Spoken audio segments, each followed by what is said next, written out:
My name is Sue Katz. I was born 77 years ago in the dying industrial town of Pittsburgh, Pennsylvania, and I now live in the Boston area. I come from a working class family. My mother finished high school. My father never went. He went to trade school for a year.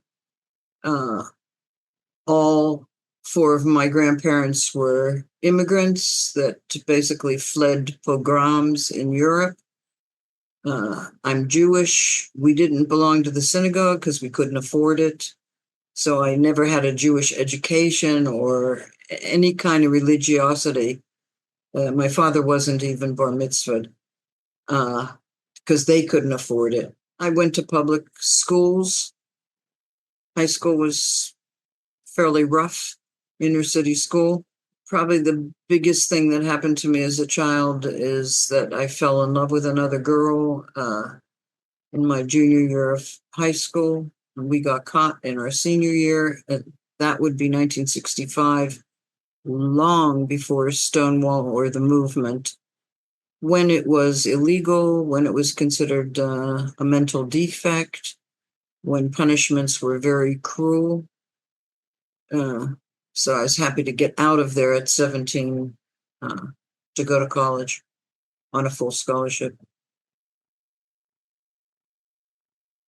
So I think really a political involvement started the summer of Freedom Summer, which was when a lot of college kids from the North and South, Black and white, were organized to do voter registration in the South. Some ended up getting murdered. It was pretty intense work. And a close friend of mine in high school and I, he's a Black man, we decided we wanted to go to Freedom Summer, but this is 1964. But of course, they weren't taking high school kids, and they said absolutely not. So we decided to start our own civil rights group in the high school, and we did. And, a number of people signed up. It was pretty cool, except that it was still Jim Crow. Johnson passed the law in 64. This was 64. And it was still Jim Crow. So no one would let us meet in their institution. No Quakers, no Unitarian Church, no community center, no nothing. And my parents ended up agreeing to let us meet at our house, which was amazing and quite unusual for my mother. And that's where we met. So that's how I started. And while we were in that group, we were invited to some Ban the Bomb meetings, which was a revelation to me because I didn't know upper middle class white people.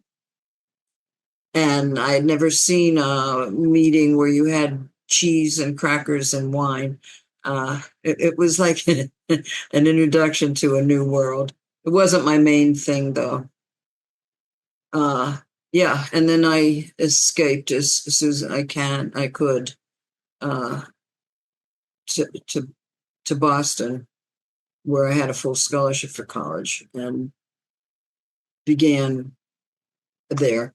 First, I joined an anti-racism group. It was a very large group. It was kind of amazing, but it sort of leaked into the movement against the war in Vietnam. I became very active against the war in Vietnam, another, colonial imperialist war, and got involved with the New England Resistance. The New England Resistance was ostensibly about men refusing the draft out of principle. But in fact, it was the main socialist lefty group in Boston. We didn't have like a big SDS, not at that time, or anything else. And it was where all the lefties congregated.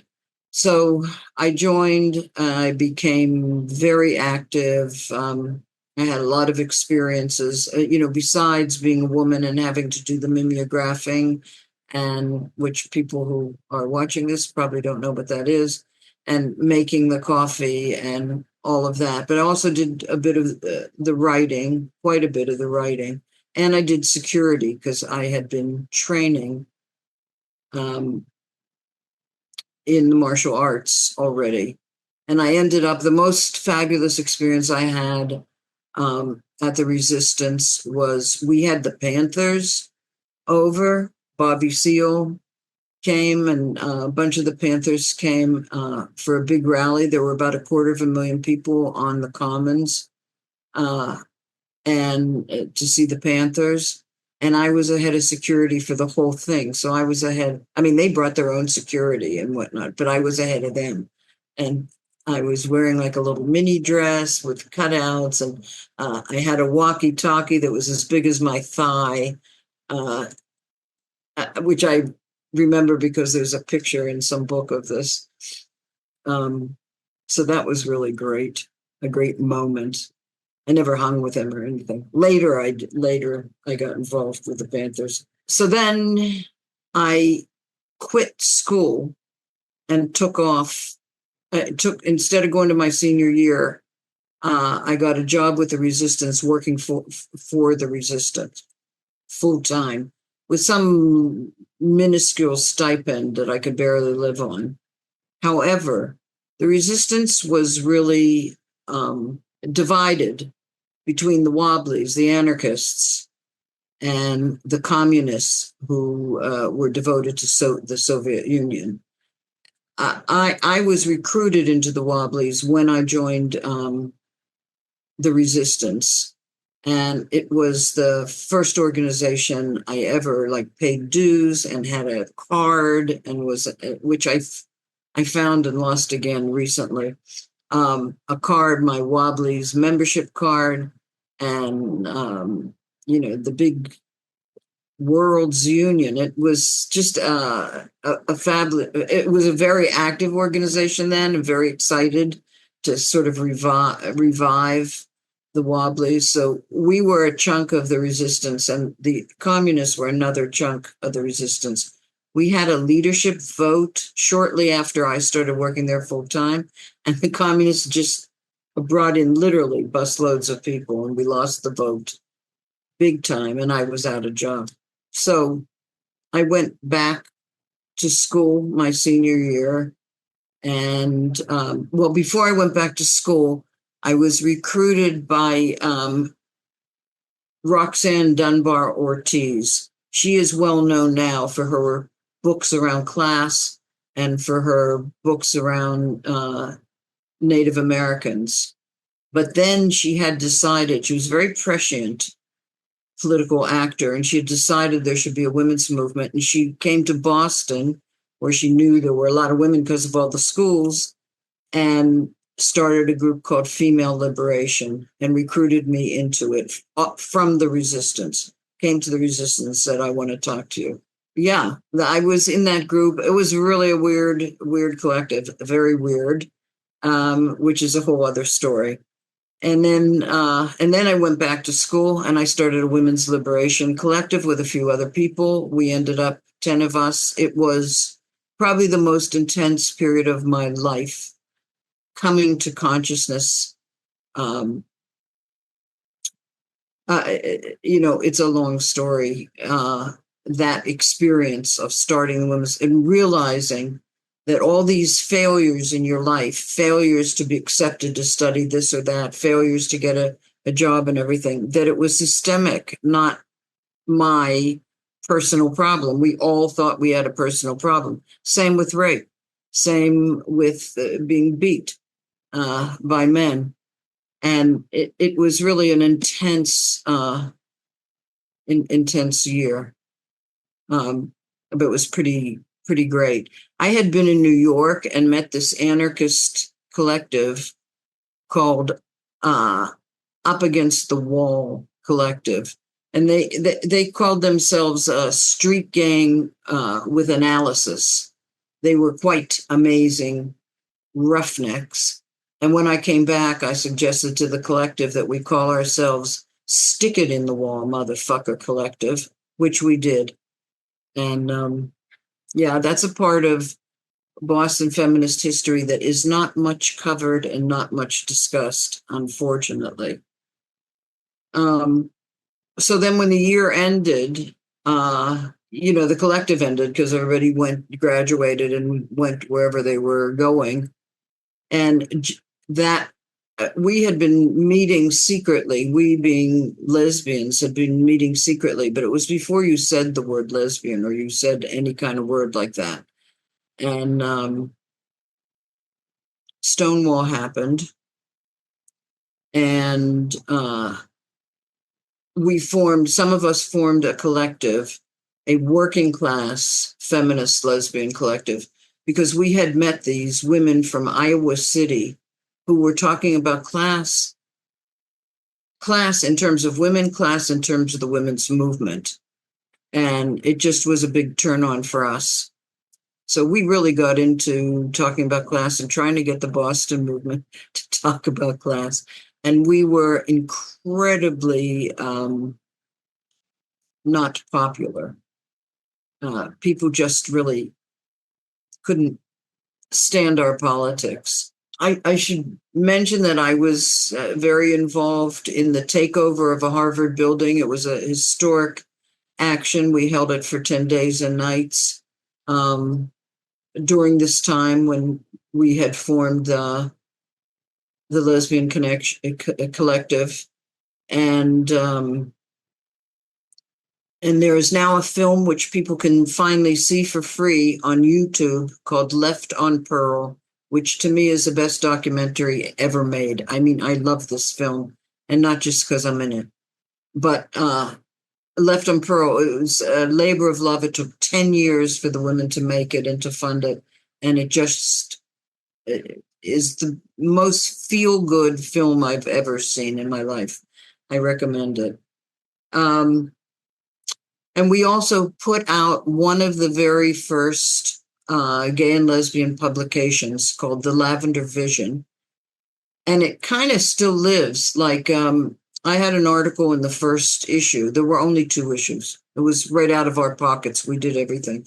I had an article called Smash Phallic Imperialism, which was reprinted, I don't know, many, many dozens of times.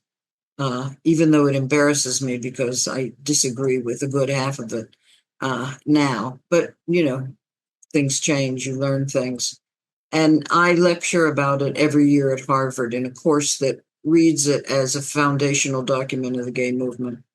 Okay, so then we went out to California. I found a master in Taekwondo that I wanted to study under, and I began training 6 days a week. I mean, I had to do a sit-in, I don't know, 6 or 7 times in his office before he would accept me. There were no women. And finally he accepted me, and I got my black belt from him eventually. And I started then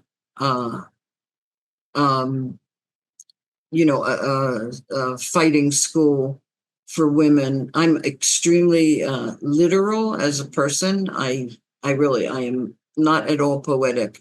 And so I named my school Every Woman Can Learn to Kick Ass School. I just found a leaflet from there. That really was the name. And it was great. But things happened in my life and I decided to leave the country. So I really hated California for many reasons. And it was a very tough time in California. It was the period of trashing, which there is some historical documentation of the period of trashing, but we were trashed a lot, our collective. And I decided that I had grown up like in Pittsburgh, and then I was in Boston, then I was in San Francisco. I felt like I've been all over this country and it sucks wherever you go. And I decided to leave the country. But as a working class kid, I'd never been abroad. I didn't know anything about going abroad or anything. And someone said, you can go to Israel because you're Jewish and you have a degree, and they'll pay for your flight. So I did. I knew about Ashkenazim as Faradim. I knew that Israel occupied Palestine, but I didn't really know what that meant till I got there. Yeah, by the next year, I was heavily involved in anti-Zionist, anti-occupation work in Israel. Some examples. I also opened my own gym, and it became the Championship Gym of Israel and is still going today. They still bow to my picture from when I was 32, and could kick very high a long time ago. My gym was the first gym to integrate Palestinian and Jewish students, men and women. And in fact, my first black belt was a woman, Dahlia. Anyway, the more I lived there, the more I learned about the abject racism that permeates Israel, the Israeli Jewish population. And I think the first protest organization I was in was a group called Women in White. And we stood out weekly on the steps of Tel Aviv City Hall, all in white, protesting the invasion of Lebanon. This was probably 82. And then Women in Black, which became a very famous organization, spread all over the world and still exists. The Women in Black Tel Aviv was founded in my apartment, and we stood out every Friday. I did the security, which was tough because we stood out in a little grassy island in the middle of the main streets, and these men would just ride their vehicles up on the grass, try to run us over. There was lots of violence to deal with. I was also in a group called CLAF, CLAF, Community of Lesbian Feminists. I don't know, something about that. But that group was very torn because it had a conflict between the Zionists and the anti-Zionists, as did everything at that time in Israel. Now it's not so much that way because there's only a very small group of people that are fighting the good fight. That's been eroded in many ways. So I was there for 14 years, and then I moved to London. In London, I decided to retire from Taekwondo and not start over. I was in my 40s. I had rarely had a male student that I didn't have to beat up, because they would all come and challenge me, and then I'd beat them up, and then they'd be my devoted students for the rest of their lives. I just didn't feel like I was ready to take a punch anymore. So I retired from Taekwondo. I gave my gym to my top students and settled in Britain, where I was part of a group called Women Against Fundamentalism. WAF was one of the most brilliant groups I was ever in. It was women from everywhere in the world and every religion. I mean, from Irish Catholics to Hindu, lots of the motor of the group was another group that I supported called South Hall Black Sisters. I did fundraising for them on a volunteer basis, and they were South Asian women. They started with a refuge for women experiencing violence, and then they moved into changing the laws, the immigration laws and all kinds, violence against women laws and everything in London. Brilliant group. They were part of Women Against Fundamentalism. And our theory at that time was that all fundamentalist religions, all fundamentalism is predicated on the control of women's reproduction and production, and that they were all the same. in that sense. So I was there for 10 years, and then I came back to the States and immediately got very involved in the National Writers Union. I've been writing and publishing all the time. I had my own column in Israel in a daily paper, and I'd always been writing and publishing. And I came back here and I got involved in the National Writers Union, fighting for the rights of writers.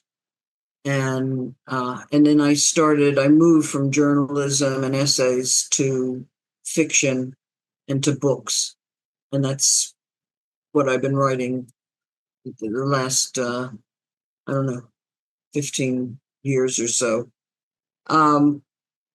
And I also immediately got involved with a group called Jewish Women for Justice in Israel, Palestine. Terrible title, but it had been going for several years when I got there. So not my idea of a name for an organization. And I was involved with really wonderful people. And my other involvement has been around the rights and the needs, the special needs of LGBTQ elders. And really working around elders' rights and recognition. I mean, elders are forced right back into the closet. I do a lot of lecturing about it out of fear of who's going to take care of you and what they think. And if they think you're a sinner and you're going to go to hell, they're not going to give you the kind of care that you need. So it's really an issue for elders about going back in the closet. Huge. And other issues too. A lot of people don't talk honestly to their doctors, and many, many issues around that. And that was a focus for me for a long time. And I'm in a support role for an organization called LGBTQ Elders of Color, which is a very vibrant, exciting organization that's been going for, I guess we're 12 years now. And I'm kind of like volunteer staff member. And then Gaza happened. So I've been pretty much a full-time night and day Gaza now for 21 months. And I belong to 4 organizations. A local organization, a citywide organization, a national organization, 2 local organizations. And I run a standout every Monday in the center of the town where I live. I run that standout every Monday. That's what I've been doing, and that's what we should all be doing. And even though we're not really getting anywhere. I learned about anarchism when I was recruited into the Wobblies. The concept of one big union for all, I love that concept. We were always a union family because my dad's older brother was one of the original organizers of the UAW in Detroit and worked with Walter Reuther. So union was very much in our lexicon. So I love the idea of the Wobblies. And from there, I got introduced to anarchism and what it was. So it was being in the Wobblies that I got an education around anarchism. And I liked, I thought it was kind of the perfect structure for socialism. I see anarchism a lot as a structural frame.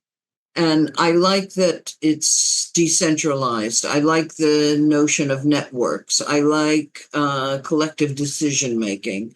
I liked the interplay between independence and dependence.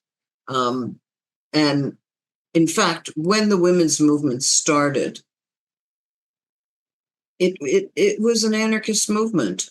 It was all those things, decentralized, made up of networks of collectives, We had all sorts of connections all over the place with other collectives, and when needed, we'd get everybody together, like the film Left on Pearl, where everybody came together. And the women's movement was an explosive movement. It started out small, and in 1 year, it was massive. It was everything you want from a movement. You want it to be an idea that changes people's lives and catches on, and they become devoted to it. I feel for people that didn't have that experience, because it was magnificent. And I think it was a very anarchist structure, and that always appealed to me. I would say that it's a decentralized structure based on mutual aid and mutual consent, and that through networks you can kind of provide what people need, without massive bureaucracy, by collaboration and cooperation. Idealism. That's very idealistic, and no longer relevant in this world. I'm no longer capable of talking of dreaming. I can't dream. I can't project into the future. I can't imagine anymore a world in which we have an anarchistic structure of decentralization and cooperation, because it's beyond our means to save even one life in Gaza, despite working day after day, week after week, month after month, now year after year, with really everything I could put into it, everything everybody could put into it. And yet we haven't saved one life. And now, I'm 77. I did not intend to spend my dotage doing this, living under fascism, on top of watching a genocide live streamed in my face. I grew up out of a genocide. I was born immediately after World War II. My dad served overseas, and so did the fathers of everybody I know. And, as the horrors of the Holocaust were revealed, this was fundamental to our lives. And that's what I came out of. I never expected, as an old woman, to be in the midst of watching a genocide, watching every day, watching an old man reach out for food and die of starvation before he could grab a hold of his dish, watching children that, are just so emaciated, watching babies die. This is not my idea of a good time. And in the midst of this, fascism in this country and fascism kind of sprouting up all over the place. So, my personal regret is that I've lived a very stingy life all my life. I've saved, terrified of old age, that I wouldn't have enough to retire on. I've always supported myself since I was 17. I've had every kind of job you could imagine. And I was always scared of what would happen when I couldn't work. And now I saved money. And if I had known what was coming, I would have lived, had more fun, because there's no fun to be had now. And I feel like anarchism, socialism, even hope is buried under the rubble.